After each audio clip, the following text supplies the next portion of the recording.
Welcome to Dairy Livestream. I'm your host, Corey Geiger, managing editor of Hoard's Dairyman. We are broadcasting from the Cheese Cave in our studio in downtown Fort Atkinson at the historic W.D. Hoard & Sons building, commissioned by Wisconsin's 16th governor, W.D. Hoard. Our conversation today will focus on, can we get milk to markets?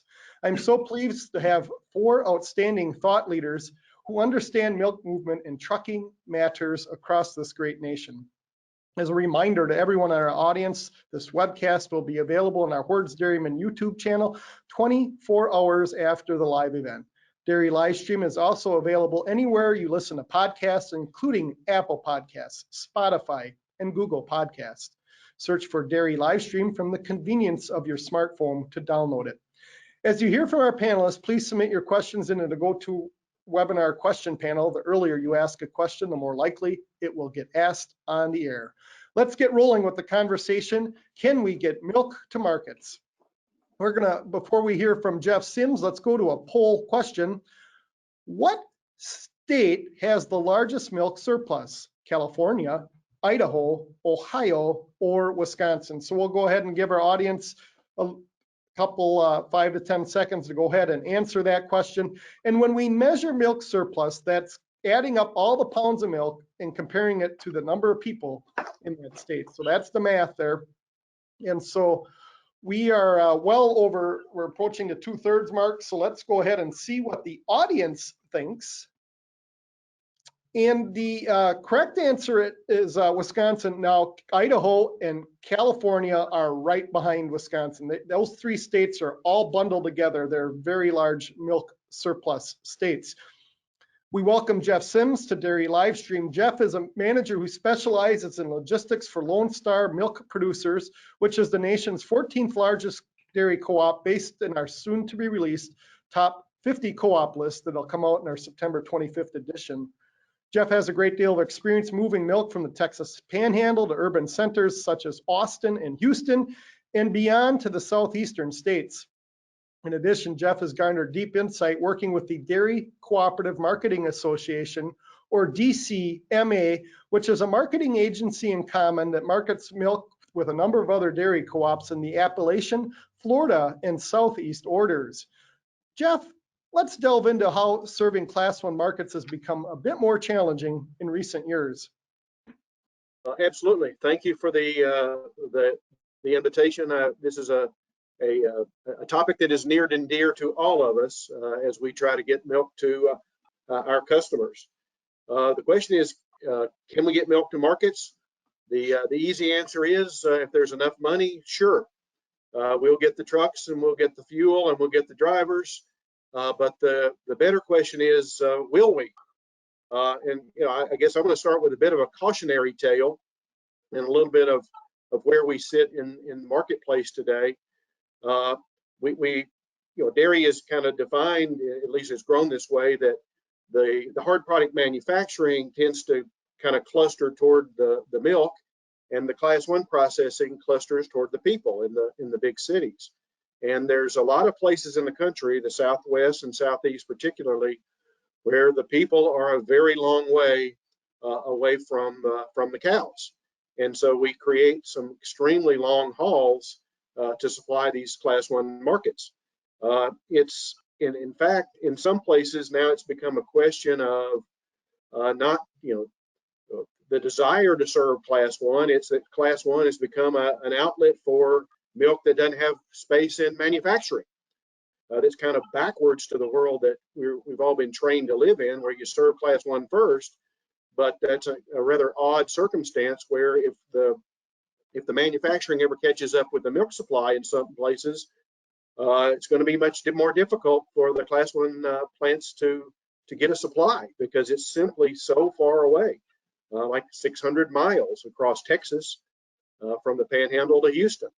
The federal order differentials are designed to help us move some of that milk, but they are woefully inadequate. They're so old, need updating. And they just simply don't pay near enough to attract the milk to Class 1, and the costs are getting exorbitant. So maybe we certainly need to update our Class 1 differentials. We need to consider, other incentives to move milk to Class 1 markets. Maybe something akin to the transportation credits that exist in a couple of the southeastern orders, which help attract supplemental milk in the fall. Maybe we need to put that in some of the other orders to help move the milk to Class 1, because we're rapidly to get into a place where dairy farmers are starting to ask whether it makes sense. Should we be supplying Class 1 if it's so far away and it's so expensive to serve? And at some point, we'll hit a tipping point and we'll say, no, we're not going to. We'll keep it at home and make cheese or powder or whatever. So the federal order program needs to kind of look at this hard, because we're soon going to be a point where we kind of throw up our hands and say we don't want to serve it anymore. So the question is, will we? If we can get the right incentives, absolutely. If we can get the right incentives, we'll continue to serve markets. But the farther the market, the harder it is to serve. Thank you, Jeff. And we're going to turn to another poll question before we hear from Roger Nordtvedt.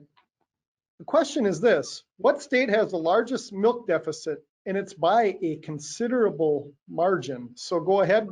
Options are Arizona, Florida, Illinois, or North Carolina.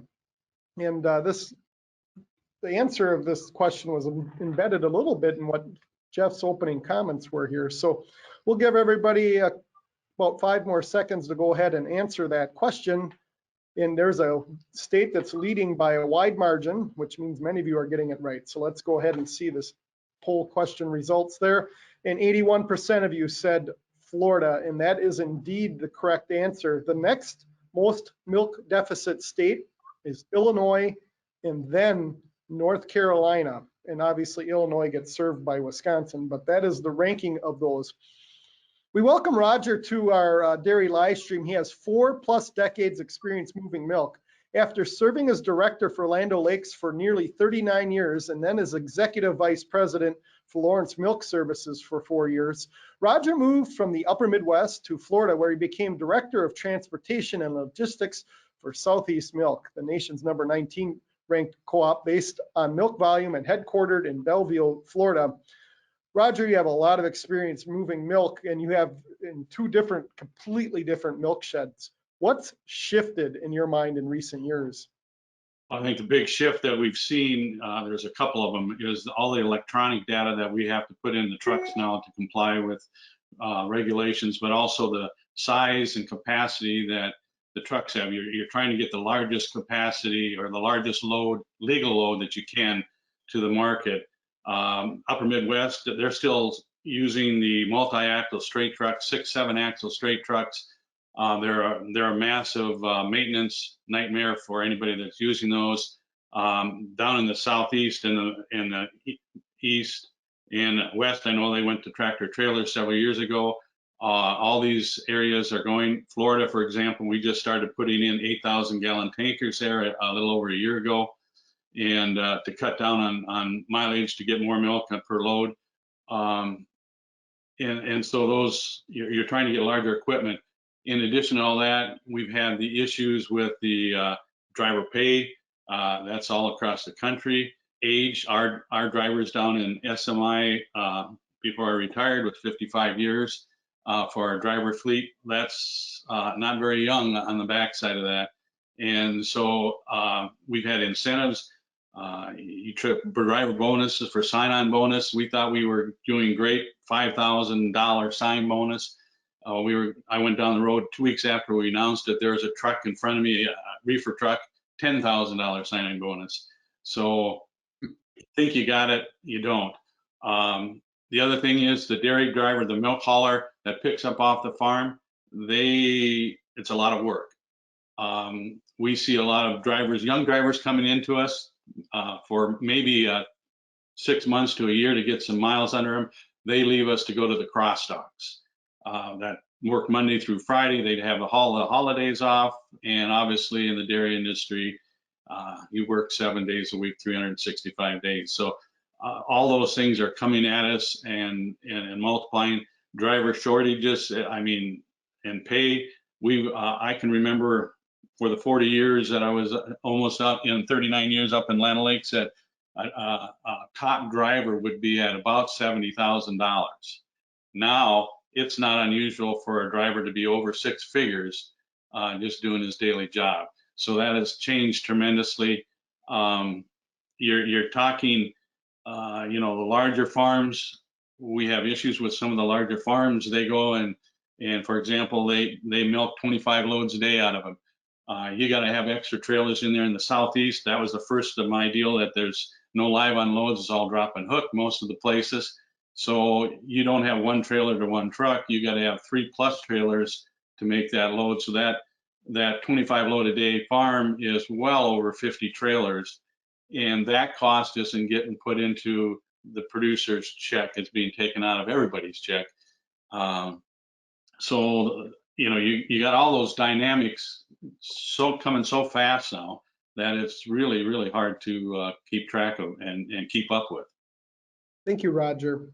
I'd like to remind our audience we're getting some questions in here, but if you hear a question as you listen to Jeff and Roger, go to your GoToWebinar control panel and type that question in the question section, and we'll get it answered here in the second half of our webcast. So before we hear from Corey Gillins, let's go to another question. Revamped trailer design has allowed semi-tankers to haul loads up to what weight? Your options are 44,000, 64,000, 84,000, and 104,000. And as you go ahead and answer that poll question here, there may not be a perfect answer to it, but we're going to talk about this in general discussion, because many states have different load limits. So once you leave the state border, you're going to have to comply with what the next state has, especially, for example, if you're moving milk from the upper Midwest to Florida, or from the Southwest over to Florida, or you're operating in the Rocky Mountains. So we're going to go ahead and see how our panelists or our audience answered this. And our group, our expert panels here, believe the top range is about 104,000, and we'll talk a little bit more about that. And that's a big shift here in recent years. And among some of the states, Michigan has some of the largest weight limits. And obviously, if you've got flatter terrain versus a mountain area, you can have different loads and weight limits because of braking and those kind of things. In Michigan, for example, as Mark Stephenson may share a little bit later, they have trailers that some people call whales. They're just that big. And but again, once they cross state borders, you got to comply with your neighbors. So we welcome a great name to our webcast, Corey Gillins. It's even spelled correctly, EY, like my name. At one time, Corey was the general manager of Big Island Dairy in Ocala, Hawaii. In 2014, Corey joined Dairy Farmers of America's Director of Marketing and Operations. And in 2019, he was promoted to Chief Operating Officer for DFA's 7-state mountain area council. Corey's responsibilities are many, but one of them includes oversight of DFA's cooperative-owned transportation fleet. Corey, trucking looks a lot different these days. That includes load limits. How has your team been evolving when it comes to moving vast amounts of milk across the expansive mountain area council that transverses both sides of the Rocky Mountains? Well, thanks, Corey. Yeah, today's topic certainly is pertinent to the dairy industry that we live in today. And I'll provide some background information to give some perspective to how this is affecting our business and how we are managing through it. As you mentioned, DFA has a cooperative-owned hauling asset operated by DFA employees, but we also use contract haul relationships. In my particular area, we're about 70% cooperative-owned haul and 30% contract haul.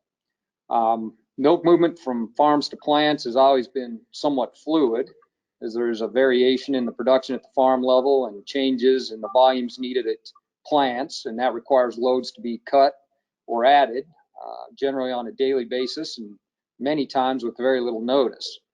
And while this has always been challenging, it certainly has become increasingly difficult to manage over the past few years. From a logistics standpoint, the shortage of drivers, which was just becoming an issue pre-COVID and intensified greatly since COVID, has significantly impacted the ability to move milk within markets. Even more challenging is the movement of milk between markets. as both the increased costs and the lack of available haulers limits what can be done. So how do we manage the day-to-day milk movement with these constraints? I'll speak to my area specifically, but believe that the approaches are similar in other parts of DFA and likely across the industry. First of all, we've developed great relationships with our customers and our internal DFA plant network. They've experienced their own challenges related to transportation and our understanding of what we face. We maintain daily communication with the plants we deliver to that gives us the ability to understand if they can take a few additional loads or cut a few loads if we have needs elsewhere. We found that there is some inherent balancing capacity in just working within our network. Something else we've done is to create some strategic satellite transportation locations near a pocket of farms. And that gives us the ability to pivot to different markets based on customer orders and available plant capacity. And as an example, we have a cluster of farms producing about 1.2 million pounds a day that sit within a 3-mile radius. And we have a market consisting of 3 plants about 35 miles to the west of these farms, and a market of 2 plants 50 miles to the east of these farms. So we base trucks at the largest of those farms, and that allows us to move milk either direction. This approach also gives us the ability to stair-step milk to more distant markets using our own transportation group when over-the-road haulers are unavailable. Additionally, we work hard to manage our driver hours to about 80% of what they can legally operate in a week. And this gives us flexibility to utilize the additional hours to move milk around in the case of a plant issue or excess milk in the marketplace. And also our equipment life cycle strategy has changed as well. And this will answer the question that you asked. Historically, as we purchased new milk tankers, we would sell off the oldest in our fleet. But over the past several years, we've held on to these trailers, which has given us mobile storage capacity for the equivalent of about 15 to 18% of our daily member production. So this allows us to hold milk through plant breakdowns, holidays, or even just weekends without incurring the cost of moving it to more distant markets, and allows us the flexibility to deliver locally as space becomes available. Now, as we've purchased new trailers, we've been able to utilize a new design that allows for much larger trailers that are able to haul as much as 90,000 pounds of milk in the state of Colorado. We just got approved in one county in Idaho where we're able to do the same thing. But as I look at the state of Colorado, those larger units have allowed us to reduce our equipment needs and our driver needs by about 20%. Lastly, I just mentioned the increased costs that we've seen that makes the movement of milk much more expensive. For our own fleet, we've had to increase our driver wages 5 times over the past couple of years to remain competitive and maintain a workforce. We've had to increase rates paid to contract haulers so they can maintain their operations. Our new equipment costs are up about 40%. Fuel has doubled from what we were paying a couple of years ago. Tires, oil, and parts are all up 30 to 40%, and shop rates have nearly doubled. So not only is the movement of milk much more difficult, it's much more expensive. And the lack of available transportation actually puts milk at risk of being dumped at times, and it's leaving some available sales opportunities unfulfilled. And I think Jeff touched on that a little bit.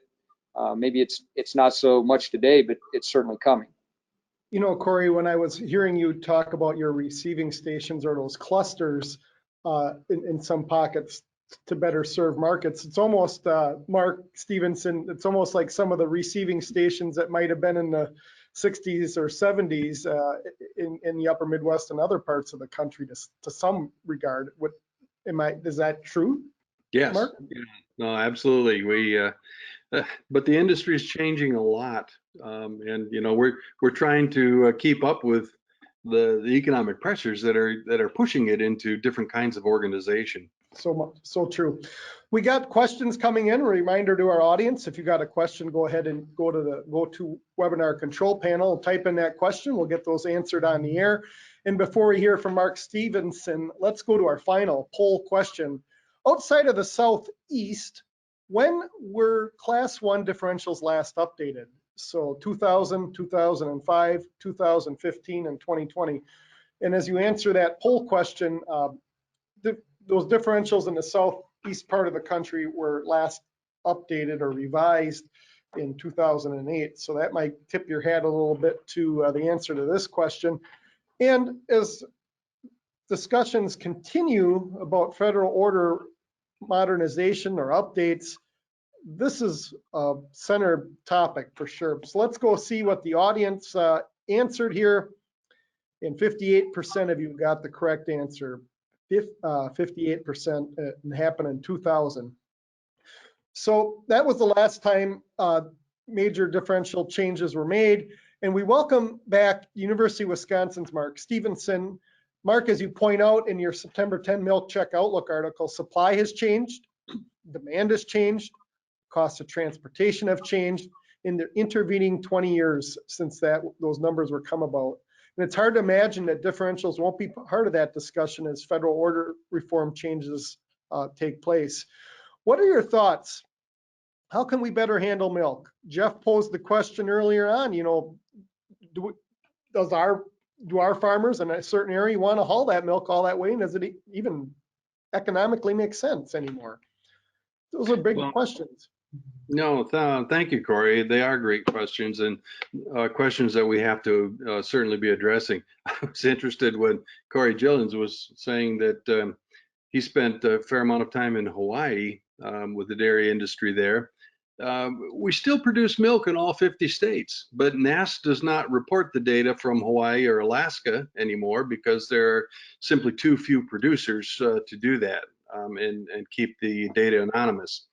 But the other thing that we've seen over time is that states and regions seem to either be specializing into or out of milk production. It's one of the reasons that we're finding big deficits in some areas like the Southeast. A lot of reasons for that. I mean, there's always some conflict with population centers and cows, but we also have issues of the modern dairy cow capable of producing vast quantities of milk that just can't tolerate the kind of heat and humidity we have in that region of the country as well. So it creates a big deficit. The areas that are surplus, we have to think about producing dairy products that can be shipped long distances, but increasingly we have to think about dairy products that might be the raw ingredients, like for fluid milk plants that we're servicing the Southeast. The industry organized itself a long time ago, as was mentioned earlier. I can't remember, I think maybe it was Jeff that mentioned it, but where we had fluid milk plants generally near the population centers and manufacturing plants generally near the milk production centers. And this made a lot of sense because you moved milk from the farms that were nearby to the plants, and you were distributing relatively water-laden products in fluid milk plants near that population center. You can ship nutrient-dense products like cheese or butter long distances at lower costs. But increasingly, we don't even have the milk available to fill those fluid plants locally. We have to source that from 1,600 miles away.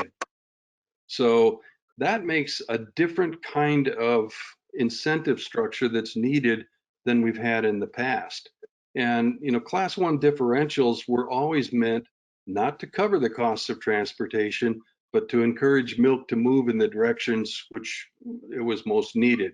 So just to give you an example, if I'm a dairy producer and I've got a plant that's 100 miles to the west and 100 miles to the east is another plant, those are both options for me, I'm going to have to cover the cost of the haul in either case, which is identical. But the fluid milk differentials that we have, Class 1 differentials, and the zoning there would suggest that if I move it in the direction where it's most needed, I'll receive a bigger pay price. So it encourages me to think about which plant do I want to service. That's kind of not the same anymore when we're thinking about moving milk thousands of miles. Now it's a different kind of problem. And if you look at just federal milk marketing orders, we actually have about half of those orders that are deficit in milk production to very deficit, and half of them that are surplus in milk production, and some of them very surplus. Very different problems in those different kinds of orders. In some of the orders that are very surplus, we have very lax pooling requirements for the milk, and it doesn't have to work too hard to find a place for its home unless we're moving at very long distances. And in the deficit regions, we might have to think about things like transportation credits, just to get that milk to move a long distance to come here to service the needs of a local area. So our problems in the dairy industry change over time, and regulations probably have to change over time as well. It's not just about what's the level of differential, it's also about, does that same mechanism even work when we've got a very different kind of climate than we had before. Thank you, Mark. We're going to start out with a question here, and I think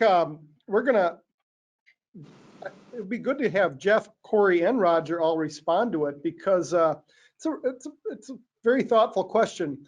There's an expectation for farms to hedge input prices. Do transport companies or co-ops or processors hedge or contract their fuel or other input costs? Have you taken any proactive strategies in that? And it's been a wild ride here the last couple of years, but what have you guys done on that? I don't know who wants to go first. Well, I can. We have always hedged. When I was with Land Lakes or with SMI, we hedged all our fuel. Obviously, with Land Lakes, we had manufacturing plants, so we hedged it with the fuel oil. So we've done that all the time. And then when I went with them at SMI, we did just start fuel hedging there. The other thing that we've done is that we made long-term agreements with the truck manufacturers, if you will, to get a static price or price for 3-year terms. And so we knew what our pricing, of course, now that kind of got thrown out with this last episode with the chips and all that kind of stuff. So, but we had great success along with the tankers, making long-term agreement with the tanker people to do that. So yes, we've tried to do all that. We did the long service agreements with the maintenance providers, and we also did the tires, getting good tire pricing with the amount of tires that we bought per year. Yeah, we hedge fuel. We try to stay out a couple of years, so we don't hedge all of it. We have a strategy for a portion of it, but we also, besides using hedging opportunities, we do have agreements with some of our suppliers. Tires, as Roger mentioned, would be one example that allow us for some preferential pricing and things like that. The issue is very much kind of one-sided. The hedging actually is more important on the co-op side or the dairy farmer side. A lot of the milk rate haulers, or the rates you pay for haulers, have built in a fuel adjuster. So the hauler is kind of protected in some respects from some of these fuel costs, but the dairy farmer side actually needs to do that kind of hedging. I think a logical follow-up question here, and we talked about it during our dress rehearsal yesterday. There's a lot of extra costs here in getting milk moved. Who's going to pay for these added trucking costs? Is it the dairy farmer? Is it the processors? Is it the co-op? Is it the end product, the buyer? Is it the consumer? Is it all the above? It's a loaded question, and one of you cited 5 increases in trucker payment costs here in recent years. That's significant inflation. That's the word, inflation. But how are we going to grapple with this? Jeff, insights?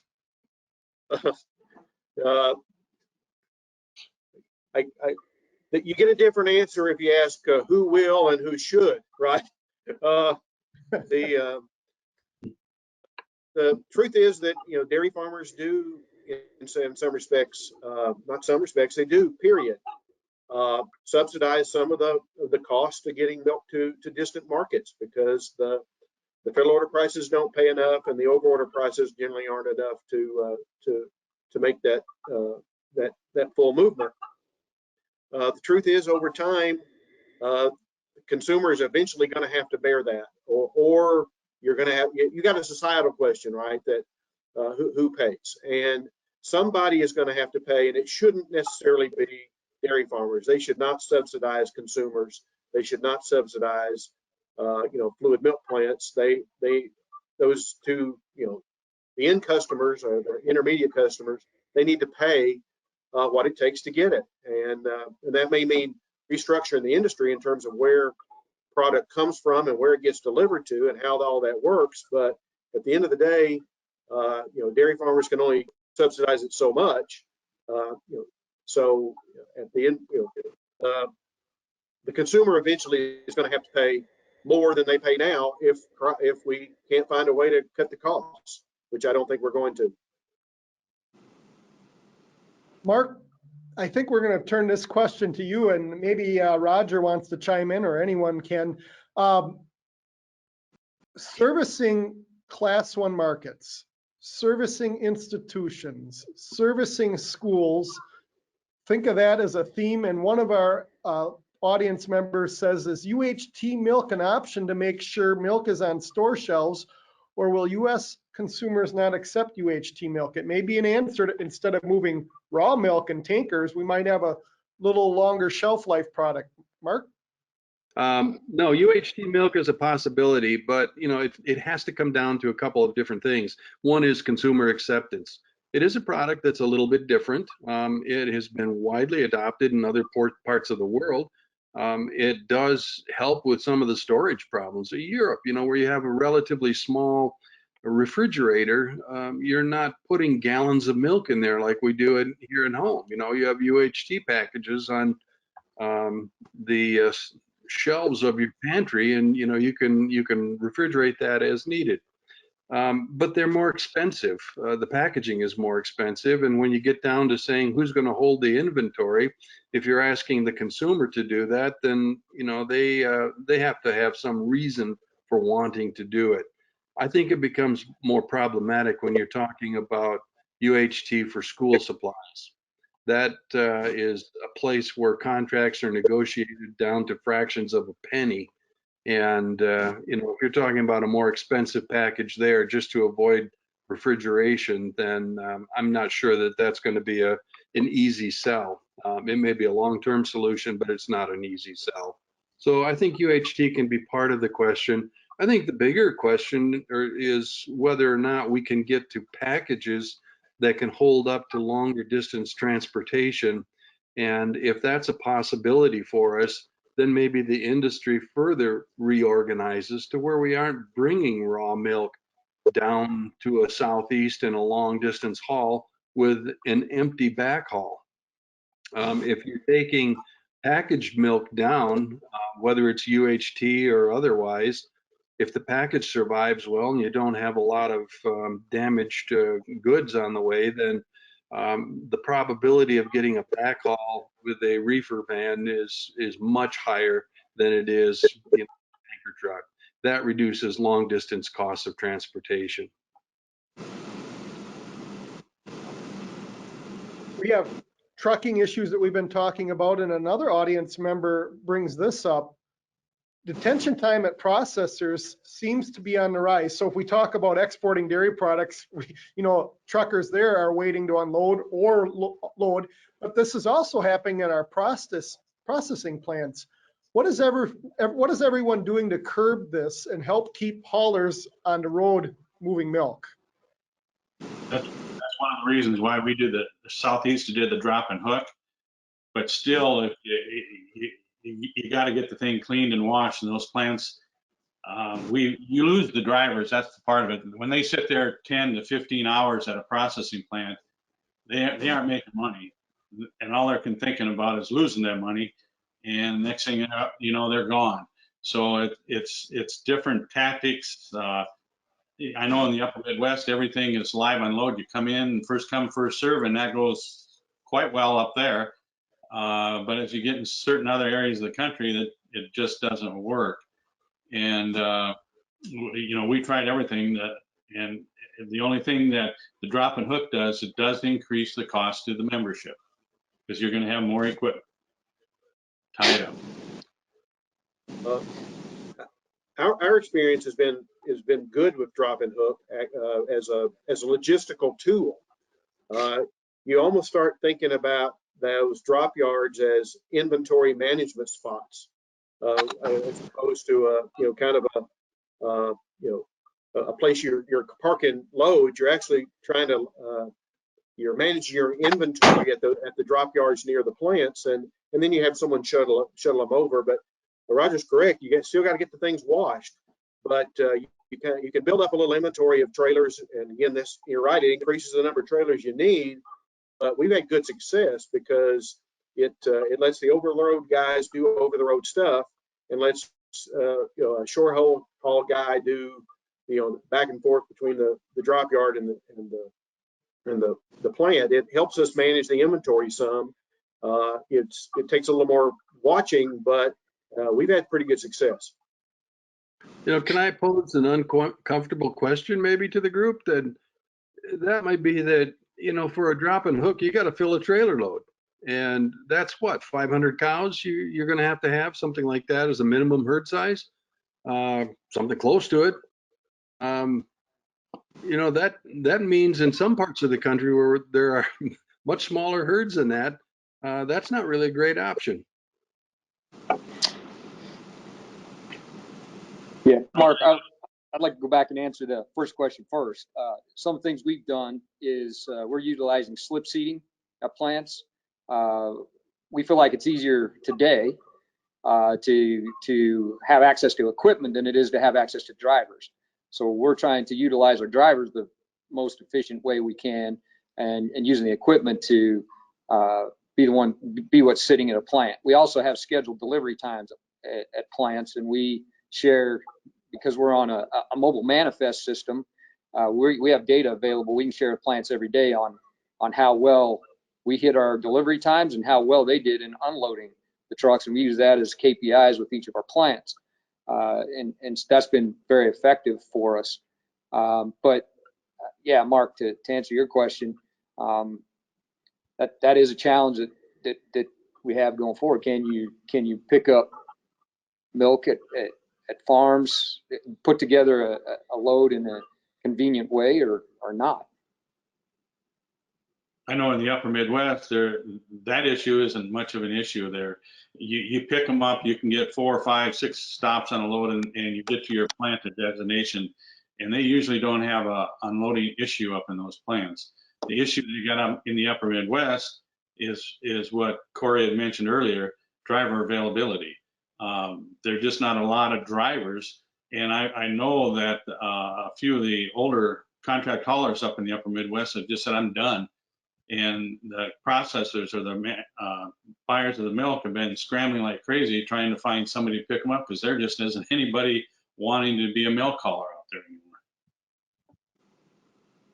So Roger, you shared with me that you've had experiences where you bought a load of milk, you thought you had a trucker contracted, and then the milk doesn't show up, and the option list of getting that milk there is just so short. Yeah. How do you pull a rabbit out of your hat, or what? You don't. Basically, you get these loads that we've contracted from up north to come down, and we have from different processors, 5, 10 loads a day from this one or whatever it is, and they only send half of that. Then somebody's got to get shorted, is what happens. So then you have to start doing a pecking order on your customers. Okay, who gets less today and who gets more tomorrow? In essence, that's what it is. And then you're behind the scenes, you're scrambling, trying to find, okay, who is another reliable source of milk that we can go after to try to secure that. And that's getting tougher and tougher. because of the, when you're, as Jeff mentioned before, when you're going 1,500 miles, 1,600 miles, now now it isn't one trailer and one tractor. You got multiple tractors to deliver that one load in every day. I mean, it's just, it gets to be a logistical nightmare. So this is a question for me, and I don't want to put anyone on the spot, but we've seen the pictures even as COVID kind of gets a little bit in our rear view window that people will send. You'll see them on social media of empty store shelves with fluid milk. But some of this just comes down to trucking logistic problems. We have milk, but we don't have truckers to some degree. I don't want to put words in anyone's mouth, but listening to all that seems to be the answer to the question when we see those pictures. Big chunk of it. In the Southeast, it is. Yes. Yeah. Corey, I mentioned earlier, some sales opportunities going unfilled, right? And a lot of that is because you can't access trucks. I also talked about we held on to our older tankers, and what we found is it's extremely difficult to find any over-the-road milk haulers. They've cut back or they're busy. So we've actually started using just over-the-road haulers that have the power unit, and we utilize our trailer. And that's created some more available hauling options for us. But you can only do so much of that. But I think that's something we got to look at going forward. The historical model was there are milk haulers out there that haul milk, or tanker haulers that haul tankers, and now we're finding we need to provide the tanker, and then we find some transportation company that can provide the power unit.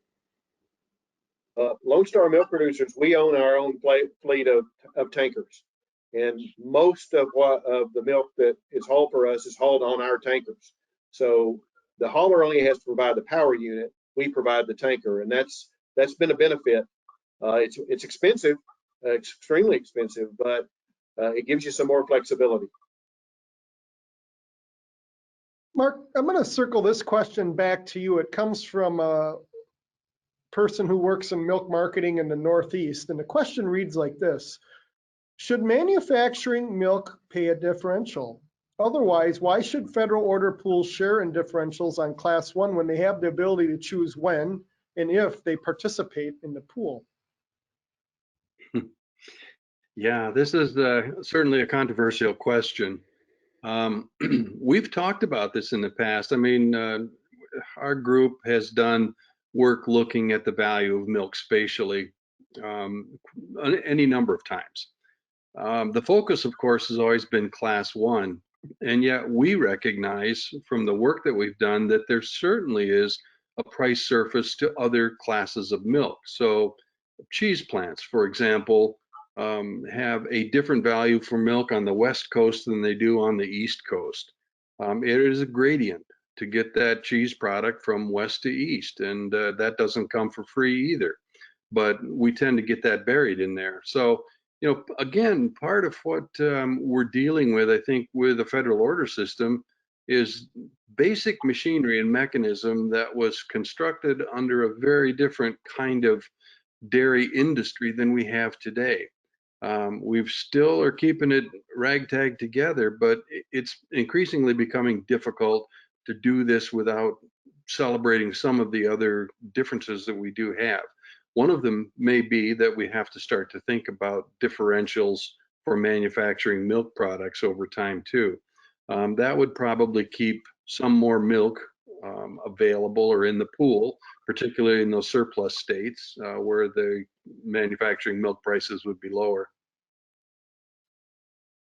I think for the sake of the audience, we have some great people here that are on our commentator panel. Trucking, a lot of people think that tanker goes one way and then you can do a backhaul. That really isn't available to dairy and raw fluid milk anymore. And you're all shaking your head no. As Roger or Jeff, you want to talk about that a little bit? The world has changed. I know on our part of it is we have to get back to that farm to pick up the next load.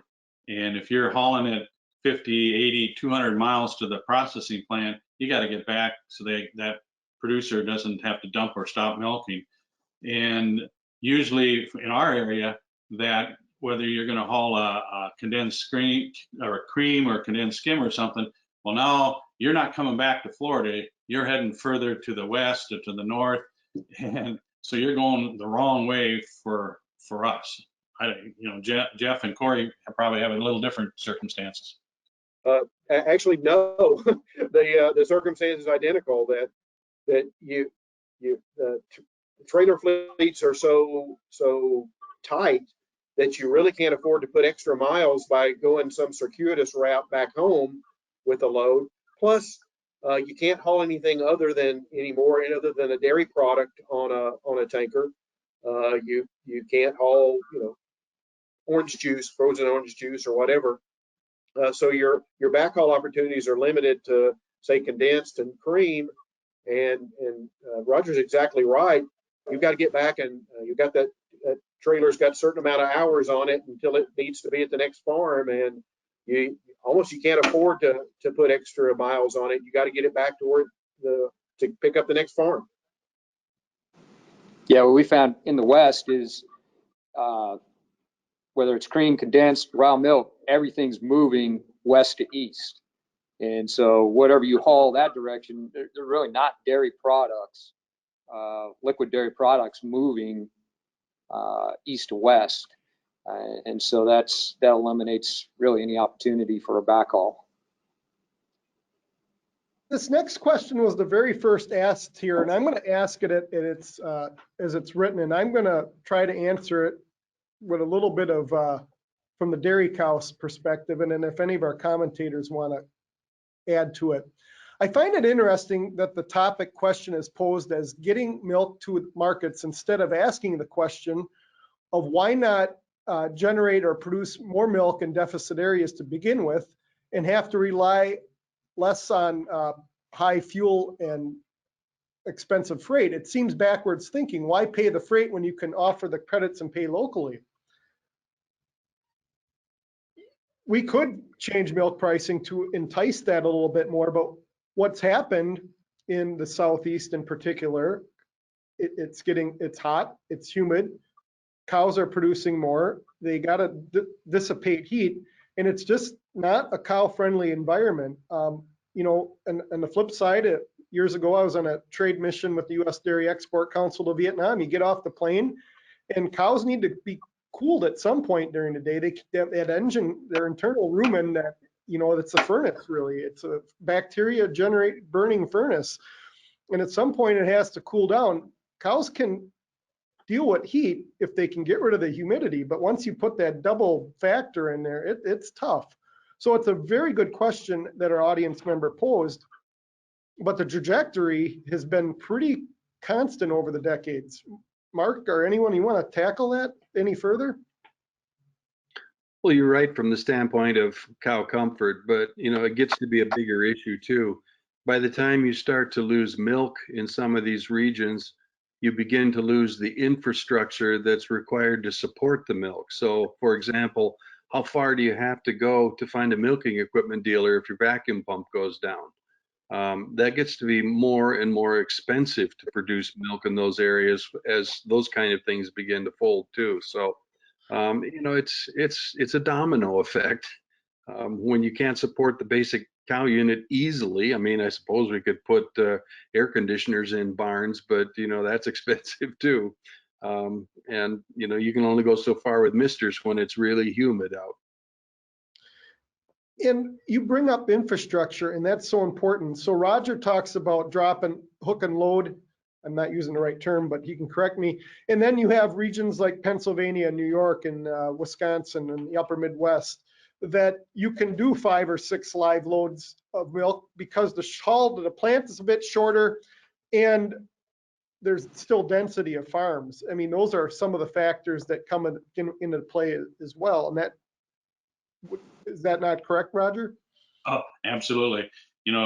I grew up in the upper Midwest, so you had, when I was a young kid, you had a cheese plant darn near in every mile corner, and in Wisconsin. And it's, you know, it's there, even in Wisconsin now they've gotten less, and it's the trips to the plants are getting longer. We had when we were was up there, we had if a plant broke down, how do you get it? You know, how do you get it? If you got a hauler that was driving 5 loads that were bringing in 5 loads a day, how in the world do you move him another 100 miles away now? And you can't do it. So you got to sit there and look and figure out which hauler can do it and where. And so it isn't just, oh, you're going to take it over here, John, today. You can't. So you got to sit there and do your logistics to find out who can do it. And what a lot of times we ended up going to the plant to unload it and brought in a tanker to move it out of there because we just couldn't get the drivers to move it. So Mark, this is a loaded question, and we don't have enough. This is a whole separate live stream to itself, but we've identified a lot of issues here. And this audience member says, what is the expectation, given the current challenges in the market that have been discussed, what would be a better pricing mechanism than we have today to help with this situation? Oh boy. Yeah, that's a loaded question, and boy, I'll tell you, I'm breaking up a little here. I probably shouldn't try to fake that one, but there are different ways we can price milk. There are different degrees to which we can use regulation to try to help solve market limitations or problems, but those all have their limitations as well. You know, at one extreme, you've got a highly organized, dense sort of system like you have with a primary co-op like Fonterra as an example in New Zealand. Can do a lot of because it's all internal. When you've got a lot of plants and you've got a lot of co-ops and you've got proprietary members and just a number of other things, systems become organized differently. When you've got plants that are so streamlined, they only produce one product. That's very different than being able to balance internally, you know, to say, well, I'm going to make yogurt over here in the plant today, and we're going to produce some cheese over here and a little bit of fluid milk and, you know, take care of our own needs. Our plants are not like that. We have to move milk not just to the plants, but between plants and have interplant hauls of components that get to be different. So our system is just built differently, and we have to think pretty carefully. It's one of the reasons I think we get stuck.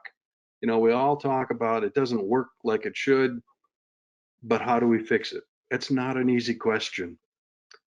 We can look at other countries, but I'm not sure that there are many other alternatives that are prescriptive for us because our circumstances are just different. Another question that came in, and we partially answered it, but I want to ask it because it's really the reason we gathered on this topic. What is the expectation the producer increases their storage capacity to provide for more than a day's worth of production to help alleviate time pressures the milk hauler faces? And just a point of history here, I was reading the book that Truman Torgerson wrote back in 1990. He was the first general manager of Lake to Lake Co-op, which eventually went into Land O'Lakes. But already in the 1960s, the Chicago health inspection system allowed every other day pickup. And that was one of the first steps to help alleviate some trucking issues. But in an era where we still had a lot of trucking options compared to today, you know, one of the things we're doing here that Roger, Jeff, and Corey shared is we're putting more tankers on the road. But more specifically, what else can producers do to help with this problem that we're facing? Does anyone have anything to add in that realm? It really comes down to storage tankers, or if you're a plant example that Roger brought up in the upper Midwest or the Northeast, or excuse me, a farm in those regions, maybe you do have to consider putting in a tank, a bulk storage tank that does 2 days, or perhaps your milk processor's already asked you to do that. A lot of people have taken steps in that regard. We've had some that the storage systems that will hold 4 or 5 loads in a silo, and we got to go in there. What we end up doing is we have to pump that milk into a tanker. And what I noticed as I took my little tours around the southeast, most of those things, you have a 3-inch outlet coming out of that tank, but it's down to an 1.5 inch head on the pump, and the line is only a 2-inch, and then it's into a 1.5 inch again. So you got all these constrictions, and all of a sudden your hauler is sitting out there for almost 2 hours to pump a 8,000-gallon tank. Your hauler doing, instead of driving and getting places, he's standing or sitting around or standing around for 2 hours watching that tank so it doesn't get overfull. So there's pros and cons to both sides of that.